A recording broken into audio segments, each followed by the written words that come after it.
The sun in King's Landing rose tired and coppery, as if it had strained all night to lift itself over the black-toothed ridge of the city's roofs and ramparts, and now wanted a moment more to catch its breath. Heat came like an oath after that, slow, inevitable, binding.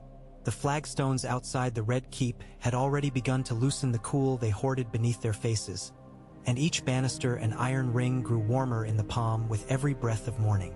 A gull wheeled and cried over the city's harbors, and its shadow passed over the serpent-rimmed tiles of the Dornish prince's borrowed chambers like a blade over a throat. The shadow did not stop, and the blade did not bite. The bird went on, the light went on, and what had happened the day before remained. A fact as clean and sharp as a single sentence carved into marble. Oberyn Martell stood barefoot at the open windows, head tilted to the sea as if listening for waves that had never met him. The scent of tar and brine drifted faint through the city's usual stew of smoke, old urine, tannin, and bread. Behind him, water puddled on the floor from the basin where he had washed his hands. The water was faintly pink where it had picked up a smear of dried blood from his knuckles. When the drop broke free from his thumb and fell into the basin, it made a small sound that no one heard but him. Areo Hoda waited at a distance that could be crossed in 4 steps if someone decided to cross it. He did not cough or scrape his boot. He did not speak. His poleaxe rested against his shoulder with the easy gravity of something that had known nothing but patience and duty. Areo's silence had weight and shape. Oberyn had used it like a desk for years.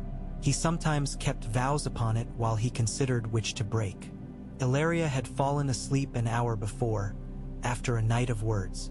She lay upon the scattered sheets, one arm thrown overhead, her hair a spill of black silk and cedar scent that didn't belong to the city. Her ankle was the only part of her that had slipped out from beneath the linen, and sunlight held it. Oberyn looked at the fragile ridges and hollows of that joint as if it were a curious instrument.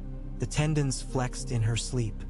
He thought of how close a body lived to its ruin, and how often it managed the distance between breath and breath without applause. "You should rest," Areo said at last. "I tried," Oberyn answered. "There was the matter of a man begging me to be quick about dying." His mouth tilted. "He was not so monstrous at the end. You broke his teeth. You broke his neck. Truth first," Oberyn chided gently. "Not the order of bones. I gave him back his name in front of thousands. Gregor, he heard me say it back, I told him. Say her name and mine. It undid him more than the heel to the jaw. Men forget how words do the breaking for us." Areo said nothing. The morning shifted a hair, and the heat set another hook into the day. From lower in the keep came a faint chorus of voices, servants changing posts, steel turning against leather where it slid into scabbards, the dry chatter of women who had been up before dawn to coax the day's paltry grace from flour and oil. The city woke with work and dust. "Send to the kitchens," Oberyn said. "Honeyed oats with dates and almonds for Ilaria. Brew the mint strong enough to be a scolding. And tell the girl to bring a bowl of olives that have never met brine. I want their bitterness." Areo inclined his head and made to go. Oberyn spoke again. "And the headsman?" "He will be ready," Areo said. "If you mean to put a head on a spike." "I don't. Not a head." Oberyn turned from the window and reached for the goblet he'd left on a low table. Last night's wine, warm and stale. He sipped it and grimaced. "Something else belongs up there. Something that will speak without shrieking." "The helm," Areo said. "The helm." Oberyn's gaze fell to the carpet, to the pattern near his toes, stylized waves and fishing hooks in red and dark blue. There are 1,000 small ways to talk to a city. The right object, the right height, the right silence. Men will read what they wish from any sign. "Let us choose the simplest reading," Oberyn said. "Let them look at that crushed iron and see the end of impunity. Let them dream that even old crimes can call debts and collect." He lifted the goblet again and then set it aside with something like distaste. "And let some few remember that I have better uses for a head than ornament." Areo waited. "Find the captain of the gate Eastgate," Oberyn said. "He was eager for my favor. He stood at attention when he said his name." He looked like a boy trying to fill his father's boots with the rest of him. Areo nodded. Brazen. Brazen, Oberyn repeated as if tasting it. The city is a bowl on a table, Areo, and we are jostling elbows. If I wanted a battle, I would have brought an army. If I wanted a riot, I would have told the singers to rehearse. I want neither. What I want is a door unbarred at the right hour. Areo shifted, weightless as a door in a well-oiled hinge. The gold cloaks are not ours. They are never anyone's for long. Grease the hinge. Coin. Words first. Coin second. Fear third. But not fear of me. Oberyn crossed to the bed and drew a sheet higher over Illyria's hip with a touch that made her sigh without waking. Fear of becoming the last fool to swear to a falling house. Areo went, and Oberyn stood looking at the place where the curtain's edge trembled. The tremor was not from a draft. The glass in the window was shut. The tremor was from Illyria's breath, delicately setting the silk to moving in time with sleep. He traced the line of motion with his eyes until it soothed him, and then he turned from it, put on soft-soled shoes, and left the room. He did not take the stairs down through the corridor of tapestries that showed stags with human eyes leaping into a sea of thread. He went instead through a dew, that did not look like a door, and down a stair that had not been made for men with broad shoulders. He had asked for the keys to these passages with all the courtesy the city expects of a prince. He had received them with all the courtesy a city gives a visiting cat its suspects might be a leopard. He moved in air cool as wet stone and old clay and thought of the mountain of yesterday again.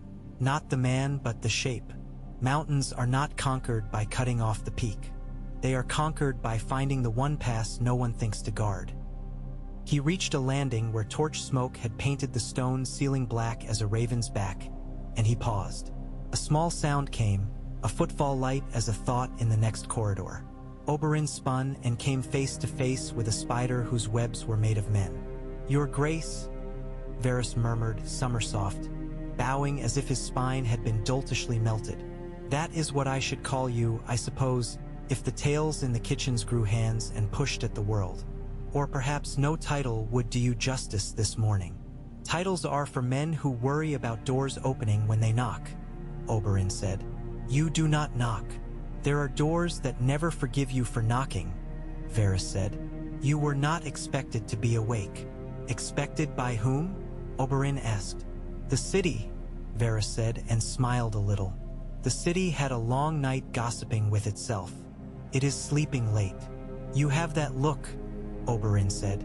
"The look of a man who has been reheating a stew and wondering if the meat has turned.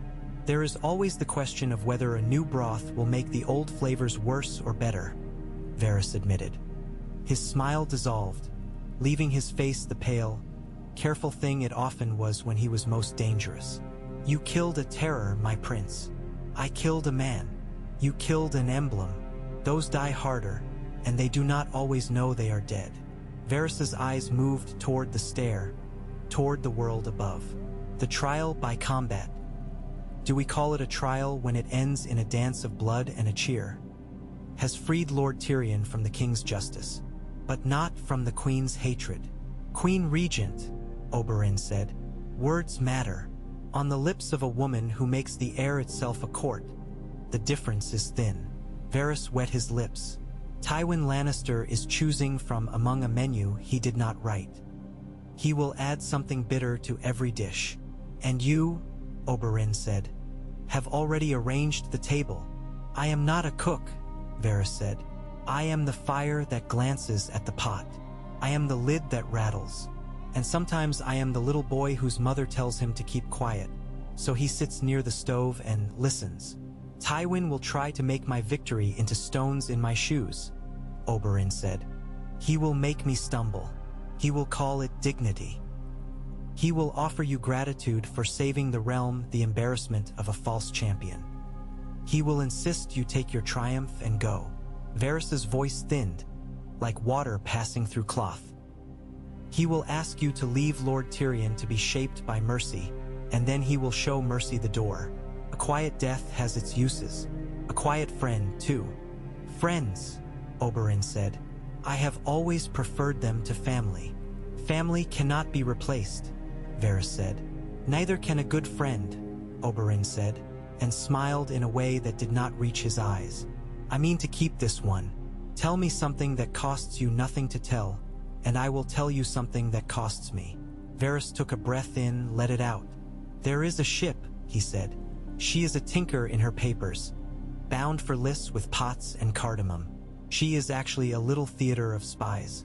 She listens to docks the way a lover listens to sighs. She belongs to a man who believes he outgrew us long ago. She arrived in the night and sent no runner to the Red Keep. Littlefinger, Oberyn said. The name sat on his tongue like a pepper. What does he make for us today? A habit of weather, Varys said. Storms where he sails, calm where he sells. He has been busy in the Vale. Oberyn's eyes narrowed. And here? He did not come to watch Lord Tyrion die, Varys said. He always watches a death when it opens and the hand reaches. He did not come because he has already set tomorrow somewhere else. You think he makes a board for me to play on, Oberyn said. I think he spreads them and sells nails and hammers to both men with a quarrel. Varys's face tipped. Now, what will you tell me, my prince? Oberyn paused. He appreciated men who admitted they were tradesmen of air.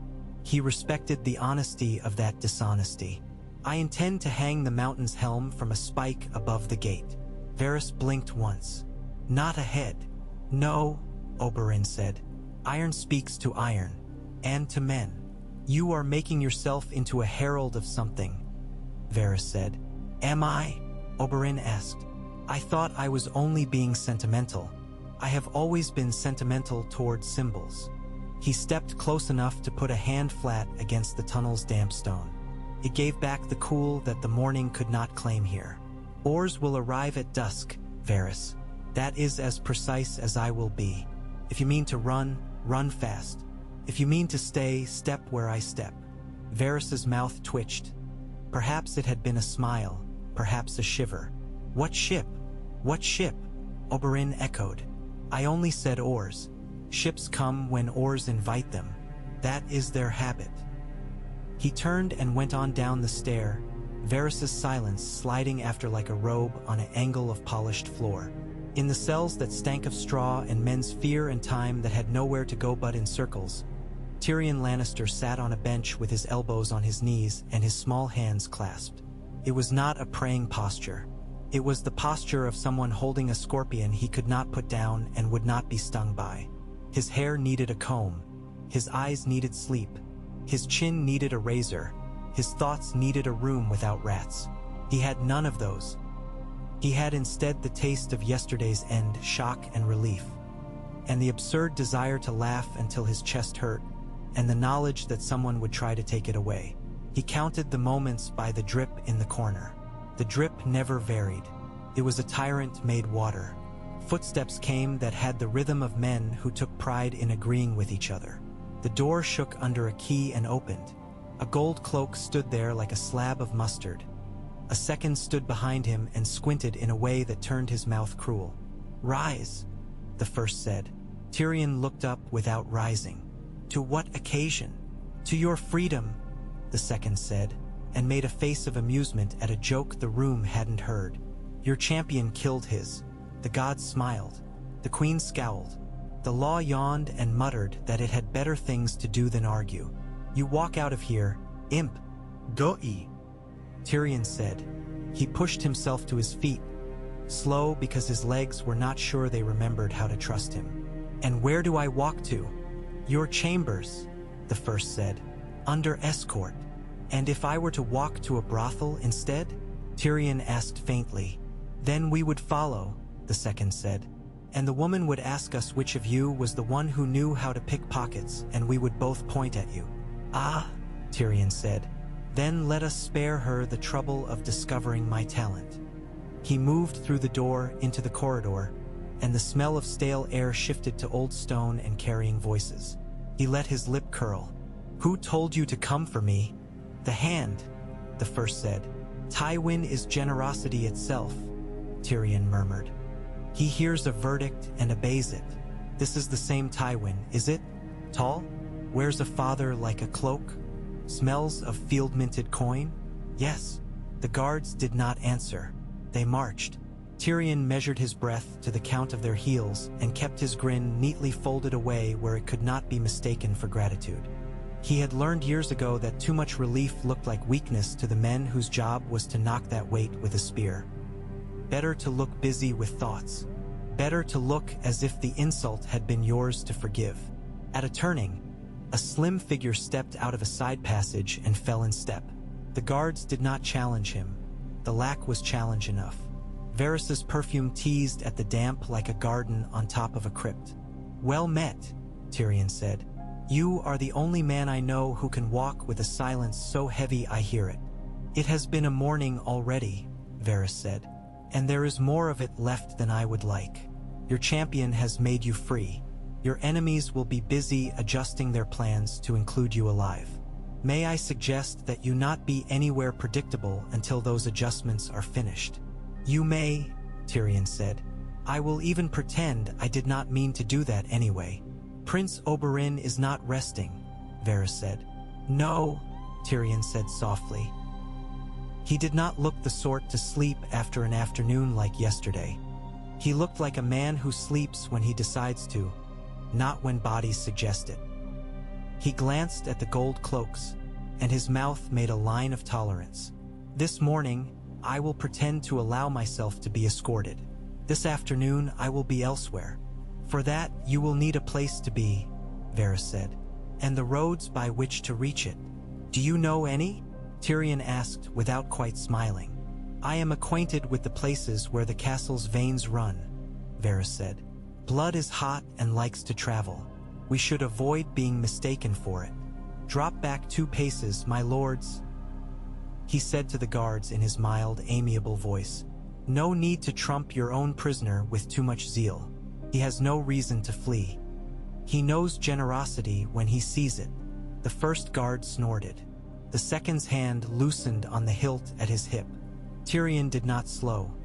He did not look toward the side door ahead where Varys's gaze flicked for a heartbeat. When they reached it, Varys sneezed, a delicately ridiculous sound. The guard behind Tyrion altered his head to glance with a seasoned man's irritation. Tyrion slipped sideways through the opening as if he had always been meant to be thinner than the air. Varys flowed after on an angle. The door shut, the corridor hushed. They stood in the bones of the castle, and the world outside turned as if they had never been part of it. "You are a nimble rat," Varys said approvingly. "One must appreciate a guest who needs no second invitation to vanish." "I am short," Tyrion said. "It is the one advantage I have that no man envies me. That and my wits." He paused in the dim. "And my champion, who understands both revenge and theater. He means to decorate the city's sky with a lesson," Varys said. "Don't stand near a window this afternoon." "Is it going to rain?" Tyrion asked, and then shook his head. "Never mind. No, don't tell me. I would like to watch a man realize he cannot pour oil on a fire he cannot see." "The hand?" Varys asked. "The hand always believes he sees every fire," Tyrion said. His mouth tasted bile. He swallowed. "Where will you put me?" "In a room no one keeps accounts for," Varys said. "You will be safe there as long as the city is unsafe everywhere else." They moved on. The passage breathed old damp and secrets. Tyrion thought of his father with a clarity so bright it hurt his eyes. He thought of the day his father had placed his small hand on the hilt of a little sword and told him, with matter-of-fact poison, that Lannisters do not weep. Very well, Tyrion thought. I will not weep. I will sharpen. I will wait. I will watch a man step into a room and wonder why he hears a crossbow announce him instead of a herald. And then, because he was himself, he called his own desire a poor, cheap thing and shook his head at it. The world was about to be more complicated than revenge. In the Queen Regent's solar, which had been redecorated twice in the last year to reflect the weather of her mind, Cersei Lannister stood with her spine so straight that it looked as if it had swallowed a lance. The M.O.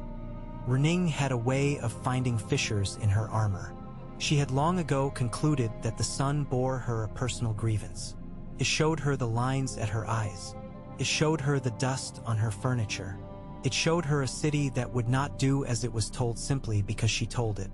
The maids moved like insects to her gaze, quick and eager and of no account. A steward's hands trembled slightly as he poured. Ser Marin stood at the door with the air of a man determined to be a piece of furniture unless called upon to be a cudgel. Cersei's hands were delicate and fine-boned, and she held the goblet as if it were an enemy neck. "He won," she said. "Yes, your grace," the steward stammered. "He won," she said again, as if testing whether repetition might alter the meaning. The viper, the foreigner, the word had the weight of bile in her mouth. "He danced and he taunted and he pranced and then he killed our mountain as if it were." She stopped because the picture that came to her was unpleasant, and she did not like unpleasant pictures unless they were ones she had chosen to show someone else. "Ser Gregor died from his wounds," the steward said, as if correction might serve him. "Ser Gregor died from being broken by a snake," Cersei hissed. "He should have been removed from the list of men when he raped and murdered a princess and her babes. He should have been removed when he laughed with blood on his teeth. He should not have been removed when I needed a monster to frighten other monsters." She set the goblet down with gentle care and smiled, and the smile had nothing to do with joy. "Send to my father. Tell him I am coming." When she entered Tywin's chambers, she did not wait to be announced or to be told to sit. She stood. Tywin did not look up immediately. He finished writing a word in neat, uncompromising script, sprinkled sand, shook the page and then put it aside. He lifted his eyes then, and they were cool as a room cellar deep in Casterly Rock. "Daughter," he said. "He murdered Ser Gregor," Cersei said. "He killed him in a trial by combat," Tywin said, "which is one of the forms the law assumes when it cannot pretend to be anything else." "Then change the form," Cersei said. "It is your law." "It is not my law," Tywin said. "It is the realm's law. Men do not like to see the rules shift under their feet unless they get to do the shifting." He fixed her with a stare that had quelled barons and butcher boys. "We will keep the forms where they serve us. We will change them where they do not. We will not throw them out altogether because we had a bad day." "It was not a day," Cersei said, her voice thinning. "It was my son's murderer going free." "Lord Tyrion will not be executed today," Tywin said. "That is not the same as going free." "Is it not?" Cersei asked softly. "What will you do? Clutch him to your chest and tell him he's been a naughty boy, but he may keep his toys?" The wine in her throat turned hot. Tywin did not move. His patience was a studied thing. He wore it like a garment that everyone knew had pockets full of knives. "We will make a bargain with the Prince of Dorne. We will honor the letter of Lord Tyrion's release. We will honor it more publicly than we must. We will arrange Lord Tyrion's quiet departure from the city on business that will put him in a place where letters travel slowly. In a month, he will have an accident. It will be an accident that need not trouble the realm because it will happen on a road that belongs to no one and leads nowhere. The prince will feel he has won. The court will feel the gods have been satisfied. And you will stop speaking of it like a girl whose doll has been stolen." Cersei's eyes glittered. "And if the prince does not go?" "He will go," Tywin said. She laughed then, a sound barren of mirth. "Because you tell him to?" "Because he is a man who kills for a reason," Tywin said. "And men who kill for reasons can be reasoned with. He will be offered concessions to Dorne that cost us less than war. He will be told a story in which he is the hero of a just act. Men who kill to be heroes always want to be told about it. He will be given a victory and sent home before he begins to think of himself as more than a guest. And if he begins to think," Cersei said, "that the city is a fruit and he would like a bite?" Tywin regarded her as if she were a new kind of animal he had not yet decided whether to breed or butcher. "Then we will remind him that fruits rot quickly in the sun." She leaned forward, lust and loathing mingled, the lust for triumph, the loathing for all things outside her command. "You are wrong if you think him a creature of that sort. He humiliated Gregor. He humiliated me. He has made a spectacle of justice.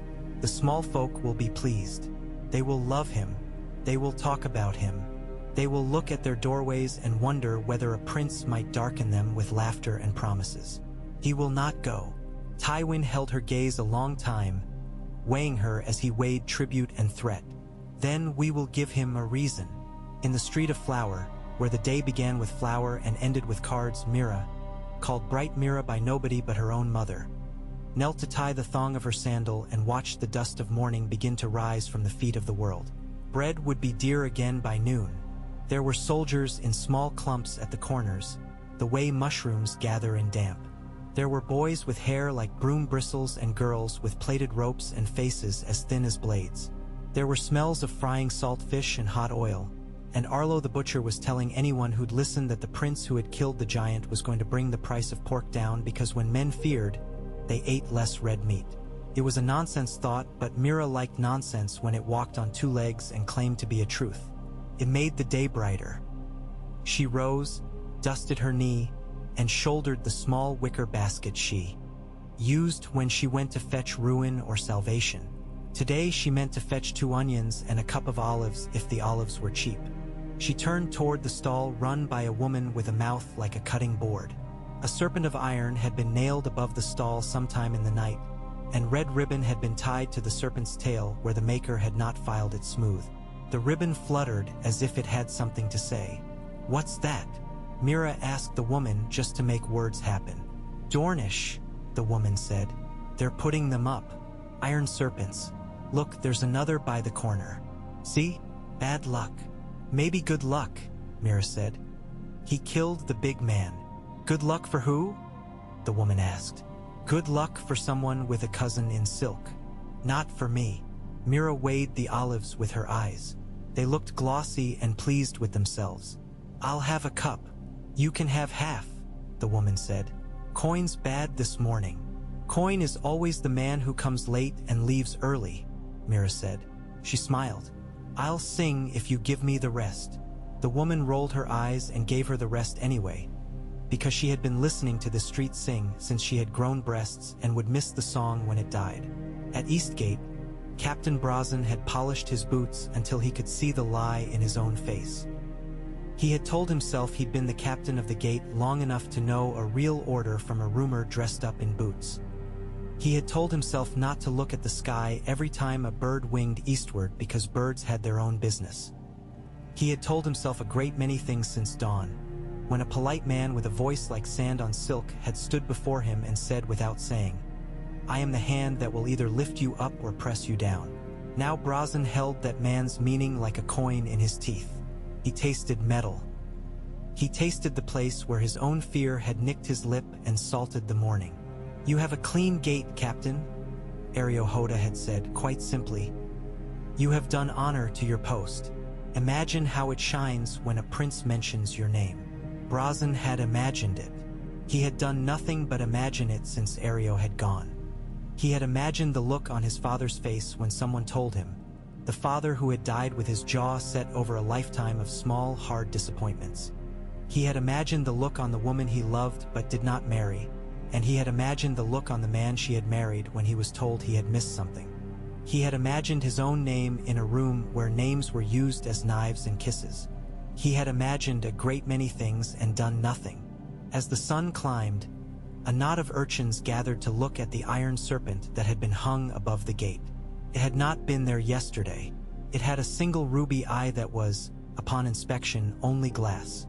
It was fixed to a plank that had been painted a color that wanted to be red and failed. The plank had words on it in a hand that was not practiced but was angry. "Justice belongs to those who take it." Brazen felt a chill at that. Men who wrote like that thought walls were subjects, not objects. They thought gates could agree. A runner came, panting. He stopped with his palms on his thighs and raised his head to spit. "Captain," he wheezed. "Writ from the hand." Brazen broke the seal with his thumbnail and read. The words were as tight and neat as a clenched fist. He felt the fist close around his throat and then release. He read them again. He took a breath. He folded the writ and slid it into his cuff. The runner swayed in the heat. Brazen put a hand to his shoulder to steady him, an act of kindness that felt like treason. Ario returned near noon. He did not have to announce himself. Men made space for him the way grass makes space for wind. He stepped into the shadow under the gate and glanced up at the iron serpent without smiling. "Captain," he said. Brazen swallowed. "Sir." "Oars at dusk," Ario said, as if discussing the weather. "The prince asks you to consider whether the city belongs to the men who have closed their hands around it or to the men who live in it." Brazen looked at the runner's dust, at the serpent, at the long strip of road that led to the gate like a string to a kite. "The hand writes that I am not to open. And yet," Ario said, "the prince offers you a place at the table where decisions are made." He took a breath, patient and even. "Captain, the hand gives you an order. My prince gives you a choice. Those two things are not the same." Brazen felt sweat slide down his back like a finger. He felt the weight of the writ in his cuff. He looked at Ario's eyes and saw there the desert and an orchard. He imagined himself dead by morning. He imagined himself written in a book that had no dust. "If I open," he said, "the city will bleed." "It is bleeding," Ario said without rancor. "We intend to bandage it." Brazen pressed his lips together. "At dusk, dusk." Ario inclined his head. He could see the fear in the younger man. He could smell it the way a hunter smells rain. "The spike above the gate will be given a guest before that." "What guest?" Ario's eyes flicked toward the bundle a squire carried like an infant. "A thing with a face that is not a face." The afternoon ripened. In the Red Keep's yard, men wrestled with ropes and crowbars to set a spike straight above the arch, and a handful of small folk gathered, unable to decide whether they were at a festival or a funeral. Above, on the wall, a slim boy with hair the color of old straw leaned and tried to look contemptuous while watching the work. Tommen Baratheon had put on a serious face, the one that looked like a child trying on his father's coat.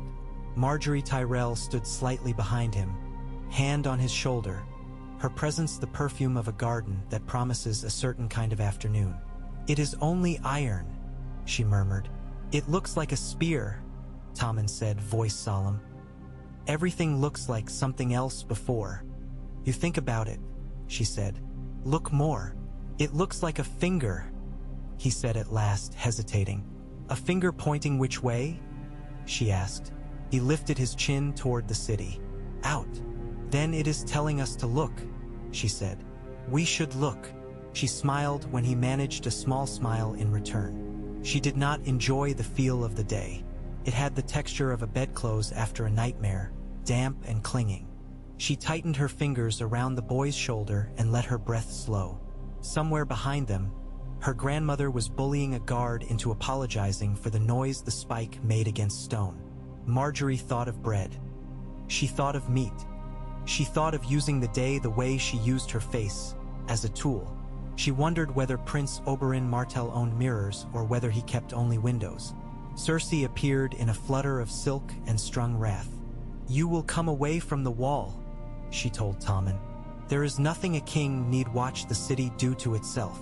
"I want to," Tommen said, brave in the small way he had, like a kitten that extends a claw and marvels to find it sharp. "You will come away," Cersei said. She took his hand as if taking a prize from a table. Marjorie smiled at the gray stone before she turned to keep up, the movement of her skirts polite and unconcerned while her mind went tallying. Allegiances, postures, ellipses in sentences spoken and unspoken. By the time the spike had been set, the heat had the choir of gnats dancing above every stone and head. Men sweated openly, and women were scolding from shade. When the squire stepped forward with the bundle and unfolded it, voices rose like surf and then fell. It was the mountain's helm, bent back and up like a blown bell. The front caved in where a heel had kissed it hard. In places the metal had split and turned out at the edges the way bark curls back from a wounded tree. The breath holes were splayed into miserable smiles. The whole wore the memory of a face and the memory of terror. It had weight. It had its own weather. When the men raised it, their arms shook. When they set it on the spike, a murmur passed through the yard that was not quite a cheer and not quite a shiver. It was agreement in the language of the body. From the street of Flower, Mira watched the far line of the walls and saw something that was nothing but a glint. "What is it?" she asked aloud to no one, and a stranger at her elbow answered as if he had been waiting for this question his whole life. "It is the end of a story," he said, "or the beginning." At dusk, the oars came. They came quiet at first. The sea held its breath the way a room holds it when a great man enters and no one remembers whether to clap. The cogs and skiffs and long, lean craft that had no business at a city's dock at dusk slid in a procession that was neither hurried nor swaggering. They were marked with nothing a herald would write about and everything a certain kind of man would. Their sides were scarred with travel. Their oars were dark with sweat that had dried and been replaced 100 times. On one of them, a woman stood like the prow itself, hair tied back, chin forward, the sort of woman who always knows exactly how much she weighs and what she can lift. Brazen had never seen her before. He knew her anyway. She had the look of water-given muscle. She held up a hand, not to wave, but to measure the moment against a hand's width of light. "Captain," Ario said. They stood shoulder to shoulder above the gate. Between them, the new iron serpent looked like a sentence with no punctuation. The helm's mouth smiled its terrible smile over the city's thought. Brazen licked his lips. The writ in his cuff had dampened with his sweat and the day's heat. He could feel the edges of the parchment turning soft. He thought of his father. He thought of the first time he had stood the night watch and decided not to sleep. He thought of the day he had woken to find the city exactly as it had been and had felt a small, mean disappointment that something had not broken so he could fix it. He lifted his hand, palm out. The oars paused, dipped, rose, poised like multiple question marks. Brazen lowered his hand, and the gate screws turned. There is a particular sound a great bolt makes when it is drawn. Sounds like a thought changing its mind. The gate opened. What came through at first was nothing louder than men's breath and wood bumping wood and the polite cough of a rope. A wave of small smells preceded the men: orange peel, dried lime, oil, leather, tar, clean metal. Then men in armor whose polish had been shaped by sand, whose edges were careful, whose colors were not parade's colors but banner's colors, came. Dornish spears, their points unostentatious, their shafts a pale, oiled brown, lifted and lowered as they made their rhythm. Along with them came men whose faces did not belong to any house. Sellswords in brown and gray, sailors who carried knives the way a man carries a habit. A handful of knights whose shields had been red once and now were colors suggested by the word red. Brazen felt the world's gaze on his back. He felt it as heat and as ice. Ario did not move, but if he had laid a hand on Brazen's shoulder, it would have had the weight of a story being told to a child for the 100th time. The story that teaches and saves. The procession did not fill the gate with a gush. It threaded itself through like a needle that intended to make a certain kind of seam. The first rank took the yard and did not spread. They paused. They looked. They left space. The second rank came. The third. The fourth brought women with scarves tied around their throats and short, curved blades tucked low, and a boy with a drum he did not beat. The fifth rank had nothing but men with empty hands. They moved with the light's last discipline. It was day still, but only just. Cersei heard the first whisper of the gate in her father's rooms and turned with her teeth bared. TYW. And did not stand immediately. He set down his quill again with that maddening deliberation that meant he would not be made to move by anything that did not interest him. When he did stand, he was as tall as kings, and he made the air near him choose a side. "What is it?" he asked. "Aren't you going to say you already know?" Cersei said, "I already know that the prince is a man who understands the value of a door," Tywin said. "He will try to make a gesture." "A gesture?" she spat. "The gate is open." "All gates open," Tywin said. "The question is what walks through them and whether it pays the toll." "It is his city now if he wants it," Cersei said. "You have spent too long speaking to parchment." Tywin's eyes flashed in a way that would have made a boar reconsider. "Be quiet." She was quiet.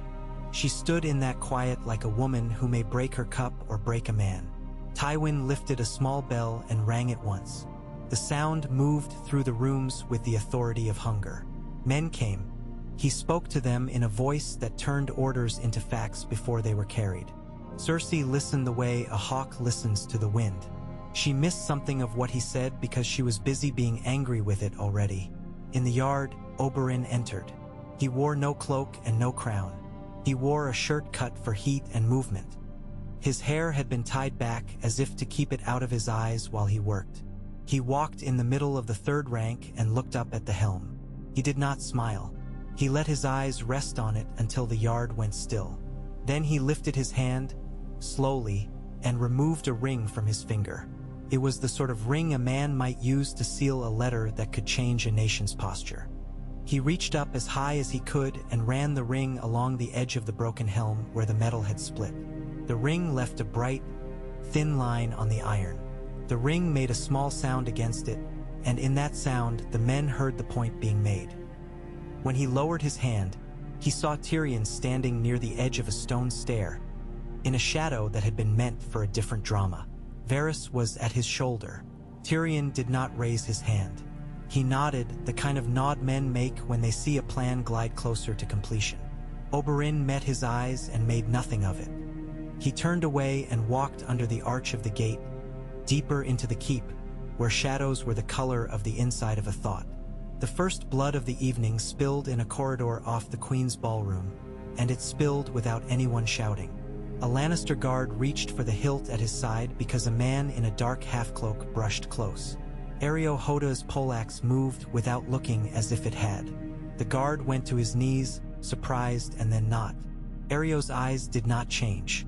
He stepped on and did not look back. Illyria Sand ghosted past the dying man and caught Oberyn's sleeve, her fingers a question. He did not answer it in words. He pressed her hand once, lightly, as if he were thanking her for passing a dish at a table. They took the tower by taking the stairs. It ought to have been impossible. The Red Keep had been made to be stubborn. Its steps expected to be contested plank by plank and breath by breath. But the thing about walls is that they expect a certain etiquette from those who break them. Speed and noise and swagger. Oberyn came with patience and whispered names. The first two doors opened because the men behind them had been told a story at dawn about a gate captain who was going to be promoted, and because a piece of iron had been hung above that gate. The third door opened because the man behind it was tired of being poor. The fourth did not open because a man had decided to be brave. Areo handled the fourth door personally.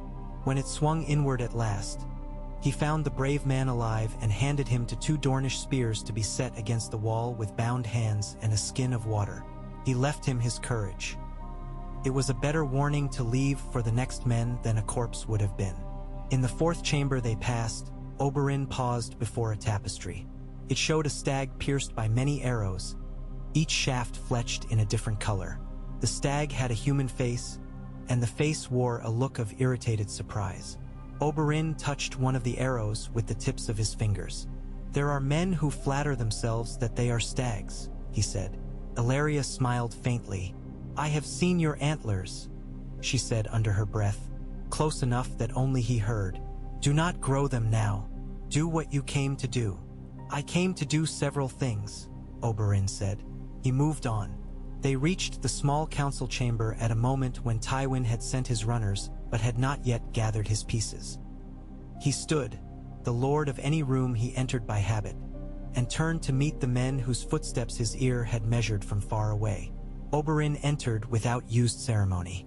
Varys appeared as if from the corner of a carpet. Pycelle made a noise that sounded like a kettle being told something it didn't want to hear. "Prince Oberyn," Tywin said, as if this were a dinner and a name had been announced by a man in livery. "You did not wait to be called." "I have always been bad at waiting," Oberyn said.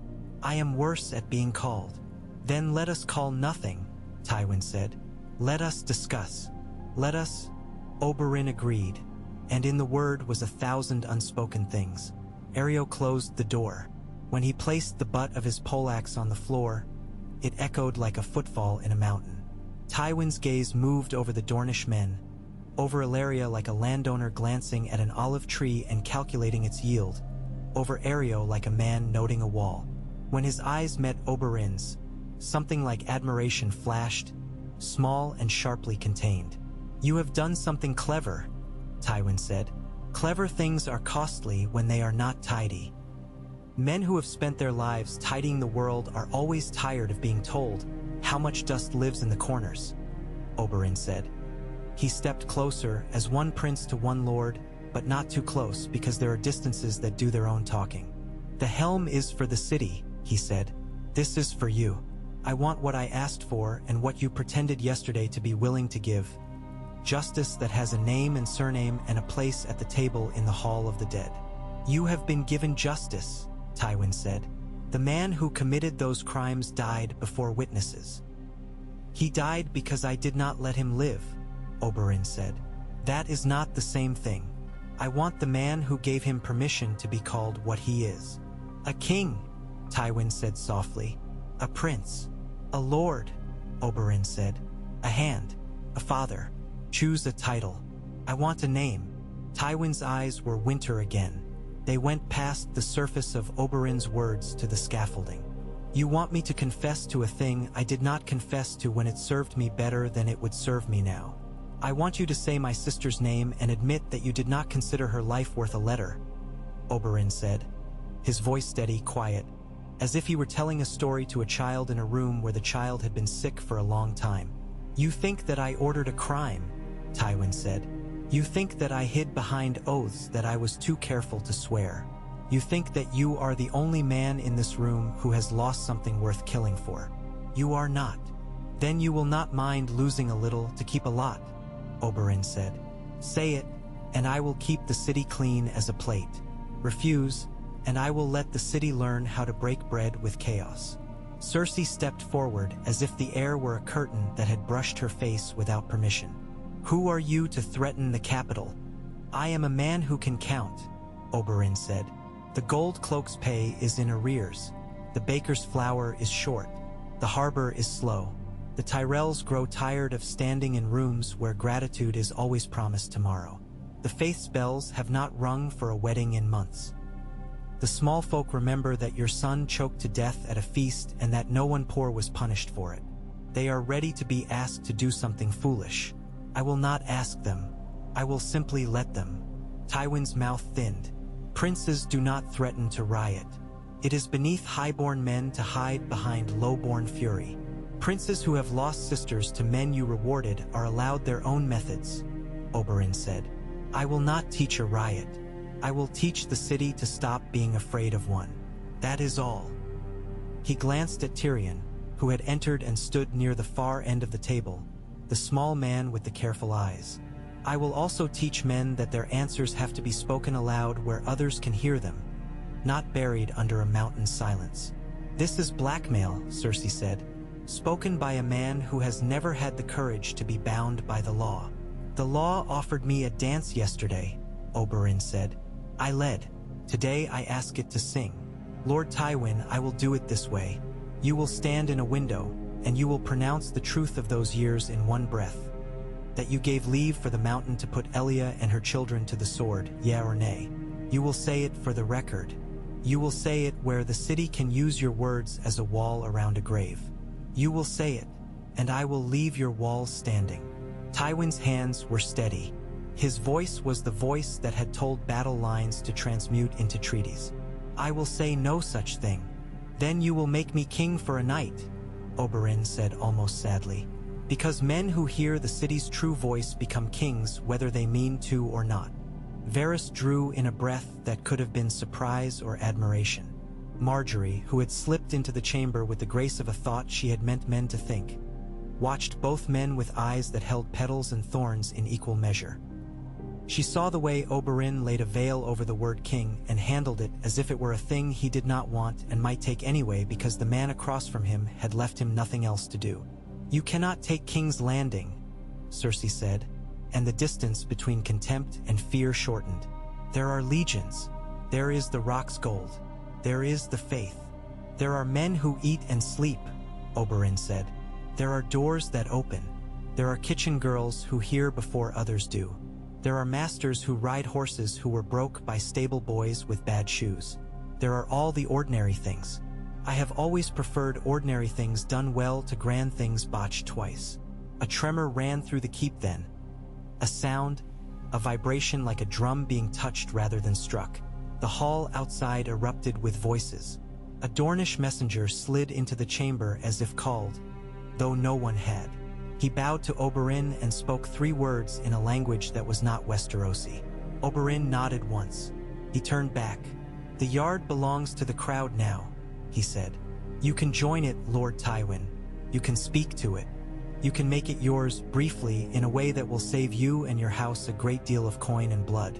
Or you can sit in this room and count the cost while it grows too large to count." Tywin considered the door. He considered the window. He considered his daughter, whose mouth had become a narrow wound, and his grandson, whose small, earnest face had the makings of a good man in a bad year. He considered the prince who had made doors and windows both his allies. He considered the name that would not leave this room if he did not bring it to the light himself. He turned, then, with a motion that had made men in armor move to accommodate him on campaign grounds and court floors, and he went to the window. Outside, the city looked up the way a dog looks up when it knows a hand will come down either to stroke or to strike. The helm glinted faintly in the last of the sun. The iron serpent above the gate caught a second wind and fluttered. Men jostled, women lifted children. Mira found herself in the crush with an olive. In her mouth she had not meant to bite. It shattered, bitter and beautiful, and she tasted the pit with her teeth and almost laughed because it hurt in a way that felt like waking. "People of King's Landing," Tywin said, and the words went out with the road that had been laid for them by generations of men who had taught cities to listen when certain tones were used. "Hear me." They did. The yard settled. The murmur went to ground. Even the gulls were silent, perhaps only coincidentally. Tywin set his jaw. The set of it was caution, and it was pride, and it was the stubborn insistence a man sometimes uses when he understands he has reached a point he cannot talk his way around. "In the sack of this city long years ago," he said, voice even, steady, each word chosen as if he were setting gems in a line, "crimes were committed beneath my banner. A princess and her children were murdered.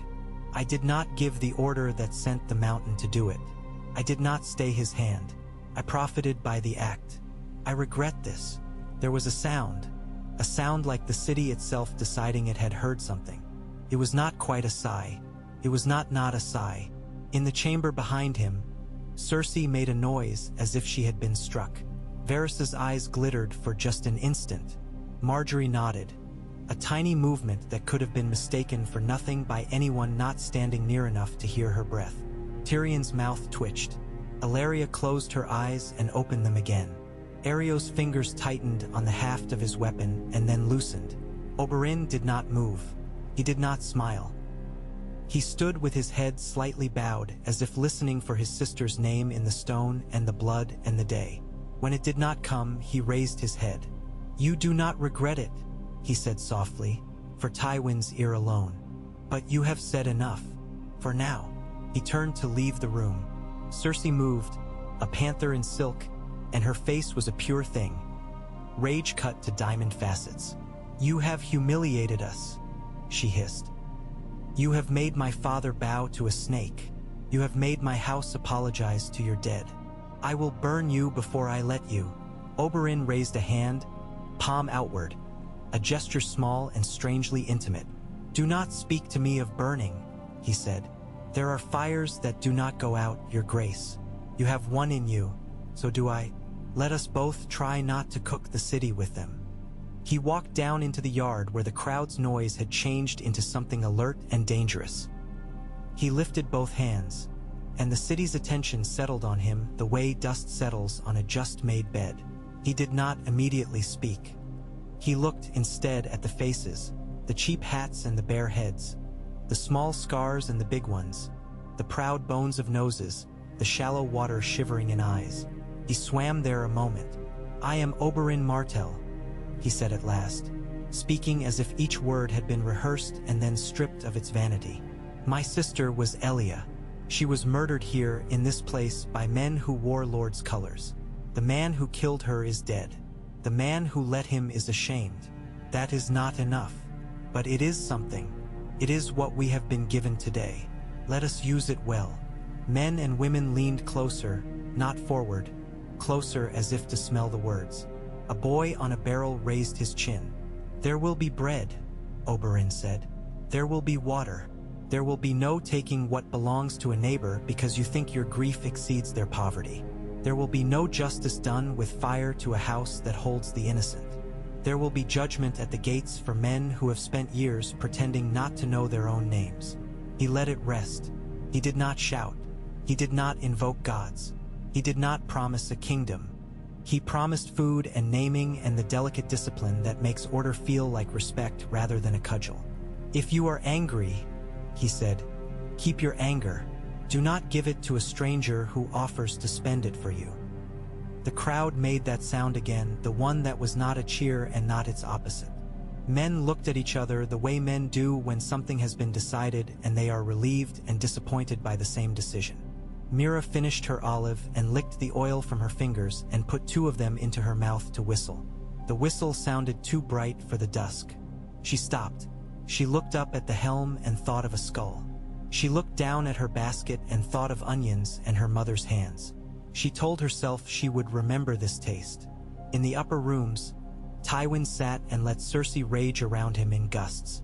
He held his silence the way a man holds a blade under his cloak.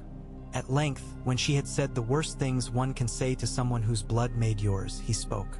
"We will yield the city for the night," he said. "We will watch. In the morning, we will know what the prince means, whether to be an executioner, a regent, a hero, or a fool." Cersei's laugh was a crack in the plaster. "He is all of them, and you allowed it." "I permitted a word," Tywin said. "When a city must be cooled, you open the windows. That is all I have done. He has opened the gates. That is on him." Tyrion sat in a room Varys had shown him, a room with a single narrow window that looked across a slit of air at a wall. The wall had a kind of mercy in it. It asked for nothing and gave what it had, its coolness and its silence. He poured himself a cup of light wine and stared at it until it stopped reminding him of afternoon and began to taste like a possibility. He thought of Shay and did not let himself think of Shay. He thought of his father's mouth forming the word regret. He thought that if he ever lived long enough to count his own regrets as a miser counts coin, he would be bored before he reached the middle of the pile. The door opened without a sound. Oberyn came in and closed it behind him with the same care men give to doors that have seen too much. He did not sit. He stood against the wall like a man who knew wars were fought at an glees as much as in straight lines. "Thank you," Tyrion said. He said it as if it were an accusation, the only way he knew how to say gratitude without letting it take his throat. "I enjoyed myself," Oberyn said. "Do not rob me of that pleasure by saying you are in my debt." "Very well," Tyrion said. "I won't. I will say instead that you have found a way to make many people anxious with very few men." "Anxious men cooperate," Oberyn said. "Scared men fight. It is a narrow path between them. I like narrow paths." "What now?" Tyrion asked. "Tonight, we feed the city and stop men who think chaos is a meal," Oberyn said. "Tonight, I sleep if Valeria allows it. Tomorrow, we see what your father makes of his regret, and whether he thinks it can be spent in any market I care to shop in." He tilted his head. "You will not stay in this room forever." "No," Tyrion said. "I will find a way to forgive the walls for their kindness and leave them. Varys will show you the stairs that lead to rooms that change their names depending on the hour," Oberyn said. "When you choose one, make sure the name suits you." Tyrion's mouth twisted. "And you, the prince who has made himself gatekeeper, what name will you choose?" Oberyn looked toward the mulch of light in the window and considered, honestly, as if he had not yet thought of it. "I have always had too many names," he said. "Today I will be a man who hangs iron. Tomorrow we will see." Illyria lay with her head on his chest later, when the city had gone to the business of murmuring about what it had seen. She listened to the rhythms, his heart, the distant cries, a cat knocking over some small thing and being chased from a kitchen with a curse. She traced idle shapes on his skin where it was not marked by the morning's old bruises and yesterday's contest's new aches. "You could have taken everything," she said. "I have taken something," he said. "A breath the city needed." "It will want another," she said. "It always does," he said. "So do men. So do we." She put her mouth against his shoulder and breathed him in as if to test the claim. "You will not be able to keep it only this," she said. "It will grow. It will become a story, and stories in this place have a way of becoming kings whether they wear crowns or not." "I know," he said. He closed his eyes and saw the helm again, and his sister's face, and the face of a boy he had once been who had thought swords were instruments that could make music if held correctly. "I will try to teach it a different ending." "Do you believe in different endings?" she asked, amused. "I believe in different beginnings," he said. "The ending often chooses itself." The night was not quiet. A fight broke out in a lane off the fishmonger's square when two men with rival versions of a boast discovered that pride weighs the same regardless of the color of a cloak. Dornish spears appeared and made of it nothing more than bruises and a bucket of water. A baker's cart overturned near the mud gate when the horse took fright at a boy's drum. Men righted it without stealing. A priest of the Seven stood on a step and cried out that sin had been confessed in high places, and a woman with a rough voice told him it was not sin but a debt that had been pointed out to its owner, and he said there was no difference, and she said there was every difference. They argued until they tired and laughed with a bitterness that tasted like medicine and bread. Captain Brazen stood at his post and watched the city do what cities do when the rules of the day change at dusk. He kept his hand near the lever he could pull to summon men. He did not pull it. He thought of the writ in his cuff and of the moment he had made it into pulp with his sweat, and he wondered whether he had been brave or merely hopeless.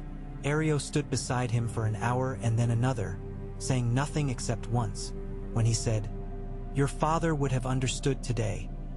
"How do you know my father?" Brazen asked, startled into rudeness. "I do not," Ario said. "I know fathers." Brazen swallowed that like a hard bite of bread and kept his watch. When false dawn smeared the eastern sky a meaner gray than the night had been, as if to suggest that morning would be difficult, a bell rang somewhere in the keep. It was not the bell for fire or death. It was a small bell, the kind one uses at a bedside to summon help that may or may not arrive. It tolled once and then again and then again. Men paused at the sound. Women marked it and returned to their tasks. In a small, overlooked room with a wall for a window and a table that had been made by a hand that believed in right angles, Tyrion Lannister sat awake. He had not gone to bed. He had been thinking, which for him was often the same as sleep and the same as hunger. There are mornings that begin themselves, and then there are mornings that must be begun by someone. This was the second kind. Oberyn rose, pressed his lips to Illyria's hair, and stood. Ario was already at the door. The ring he had used to draw a line in iron was on his finger again. He turned it, felt its bite, and smiled as men smile at the familiar pain of a well-fitted boot. "Today," he said to Ario, to the walls, to the city, to himself, "we will see who listened and who only heard." The heat that would soon arrive was still sharpening its knives beyond the horizon. The Red Keep's shadow lay dark across the yard. The mountain's helm shone faintly where someone had hung a lantern beneath it, a night light for a city that had needed one. Mira woke, rolled over in her bed of patched linen, and felt for the olives she had saved. She found one and ate it with her eyes closed, as if taste could be a prayer. Captain Brazen drank from a skin and decided not to think of the writ anymore. Cersei watched the dawn from a window and imagined the city as a thing that could be throttled, and then as a thing that could slip a noose no matter how clever the knot. Ewin sat at his table and put his hand over the word regret as if to keep it from smudging. Marjorie braided her hair and considered how best to be the person every person in the room thinks on when they count their friends. Varys opened his eyes and thought of the sound a little bell makes at dawn. Illyria stretched like a cat and smiled at the empty side of the bed and the warmth left there by the man who had not yet decided whether he was a guest or a host. The day waited. It did not hurry. It never does. It took the measure of all the players and the places they had assigned themselves. And then, as it must, it began.